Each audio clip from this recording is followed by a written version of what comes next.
ಸಿದ್ದರಾಮಯ್ಯನವರು ಆರ್ಕೆ ಉತ್ತರ ಕೊಡೋದು ಬಿಟ್ಟು ಜಾಣಕೂಡನ್ನು ಪ್ರದರ್ಶನ ಮಾಡೋದು ಬೇಡ. ಭಾರತ ಸರ್ಕಾರದ ಜೊತೆಯಲ್ಲಿ ಮಾತಾಡಬೇಕಾದವ್ರು ನೀವು. ಕಬ್ಬು ಬೆಳೆಗಾರರ ಏನು ಅವರ ಇವತ್ತು 7-8 ದಿನಗಳಿಂದ 9 ದಿನ ಆಯಿತು ಸ್ಟ್ರೈಕ್ ಮಾಡ್ತಾ ಇದ್ದಾರೆ. ಅಲ್ಲಿ ಹೋಗಬೇಕಾಗಿತ್ತು ನೀವು.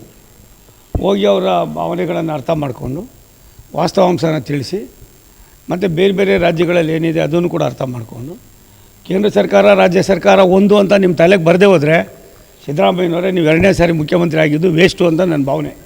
ಮೊದಲು ನೀವು ಗೂಬೆ ಕೂರಿಸೋದನ್ನು ಬಿಟ್ಟು ನಿಮ್ಮ ಕರ್ತವ್ಯ ನೀವು ಮಾಡಿ. ಅದು ಮಾಡಿಬಿಟ್ಟು ಬನ್ನಿ ಅಲ್ಲಿಗೆ ಪ್ರಧಾನಿಗಳನ್ನ ಭೇಟಿ ಮಾಡಿ.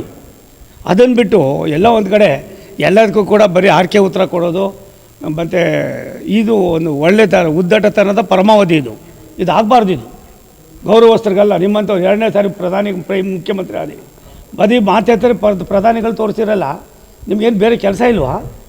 ರಾಷ್ಟ್ರದ ಪ್ರಧಾನಿಗಳಿಗೆ ಕರ್ನಾಟಕ ಒಂದೇ ಅಲ್ಲ, ಎಲ್ಲ ರಾಜ್ಯಗಳು ಕೂಡ ಒಂದೇ ರೀತಿಯಲ್ಲಿ ಕಾಣೋದ್ರ ಜೊತೆಯಲ್ಲಿ ಅಭಿವೃದ್ಧಿಯನ್ನು ರಾಷ್ಟ್ರದಲ್ಲಿ ಸಮರ್ಪಣೆ ಮಾಡಿ ದೇಶಕ್ಕೆ ಒಂದು ಹೊಸ ಸಂದೇಶವನ್ನು ಕೊಟ್ಟಂಥವರು ನಮ್ಮೆಲ್ಲರ ನೆಚ್ಚಿನ ಪ್ರಧಾನಿ ನರೇಂದ್ರ ಮೋದಿಯವರು.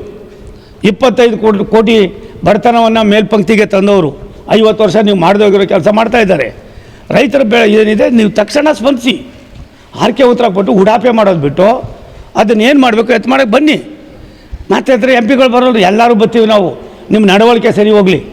ಮತ್ತು ಅದೇನಿದೆ ಅದರ ಒಂದು ಗಾಂಭೀರ್ಯತೆ ಅರ್ಥ ಮಾಡಿಕೊಂಡು ರೈತರದ ಸಮಸ್ಯೆ ಏನಿದೆ ಅದು ಬಗೆಹರಿಸೋದಕ್ಕೆ ನೀವೇನು ಮಾಡಬೇಕು ಅದನ್ನು ಮಾಡಿ.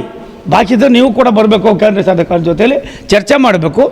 ಏನಿದೆ ಅಂತ ವಾಸ್ತವಾಂಶ ತಿಳ್ಕೊಬೇಕು. ಆಮೇಲೆ ಏನು ಮಾಡಬೇಕು ಎತ್ತು ಮಾಡಬೇಕು ಅಂತ ತೀರ್ಮಾನ ಮಾಡಬೇಕಾಗ್ತದೆ. ಮಾತೆತ್ರ ನಮ್ಮದೆಲ್ಲ ಒಳ್ಳೆಯದಲ್ಲ, ನಿಮ್ಮದು. ನೀವು ಮಾಡೋ ಕೆಟ್ಟ ಕೆಲಸಗಳೆಲ್ಲ ಭಾರತ ಸರ್ಕಾರದ ಮೇಲೆ ನರೇಂದ್ರ ಮೋದಿ ಮೇಲೆ ಹಾಕ್ತೀರಾ? ಈ ಒಂದು ಜಾಣಕೂಡನ್ನು ಬಿಟ್ಟು ಗೌರವವಾಗಿ ನಡ್ಕೊಳ್ಳಿ. ಅವರು ಮೀಟಿಂಗ್ ಕರೆದು ಅವ್ರು ಏನು ಮಾಡಬೇಕೋ ಮಾಡಲಿ. ಅದಾದಮೇಲೆ ಡೆಲ್ಲಿಗೆ ಬರಲಿ. ನಾವು ಯಾವ ರೀತಿ ಇದೆ, ಸಾಧಕ ಬಾಧಕಗಳೇನು, ರಾಜ್ಯ ಸರ್ಕಾರ ಏನು, ಕೇಂದ್ರ ಸರ್ಕಾರ ಏನು ಚರ್ಚೆ ಮಾಡಿ. ಅದನ್ನು ಬಿಟ್ಟು ಮಾತೆತ್ತರೆ ಕೇಂದ್ರ ಸರ್ಕಾರ ಇನ್ನೇನು ಬೇರೆ ಕೆಲಸ ಇಲ್ವ ನಿಮಗೆ?